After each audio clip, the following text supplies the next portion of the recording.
It's unfortunate that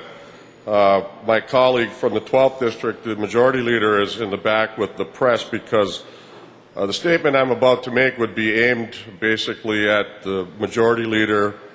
and I would hope that the press would have been here to cover it. But I want to reiterate something about the budget as well, and I reiterate some comments I made last week under statements about the priorities of the Senate Democratic Caucus. Now, there's a lot of media reports floating around about a so-called deal, a budget deal that moves closer and closer to the Senate numbers, and I just want to reiterate on behalf of this caucus that we stood up in June and July and May when we were doing the budget, and we talked about our priorities of making sure the promised grants were funded, making sure that our investments in early childhood were funded, making sure that the local government revenue sharing that provides police and fire protection for our communities was funded, and that the Medicaid cuts that were proposed under the majority's budget had to be reversed. Those priorities still stand with this caucus,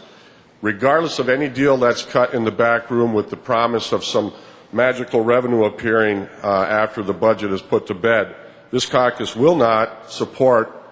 those cuts that were proposed earlier this year. We have demonstrated that time and time again, and that if this budget does contain, the final budget does contain those cuts, this caucus will not stand behind that budget, because we are willing to make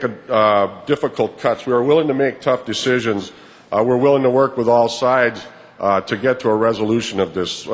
these issues that are so critical to Michigan as we allocate the state's budget. But we will not be left out of the process, and we will not support budgets that do not contain priorities that have been demonstrated and discussed by this caucus throughout the intervening months. So, Mr. President, I would like my remarks printed in the Journal, because those are the priorities that this caucus stands for, and I have been instructed by my caucus to make sure that all parties involved understand that we will not be left out of this process, and we will not stand back and allow these investments in Michigan's future to be decimated by the budget that was passed by the majority here several months ago.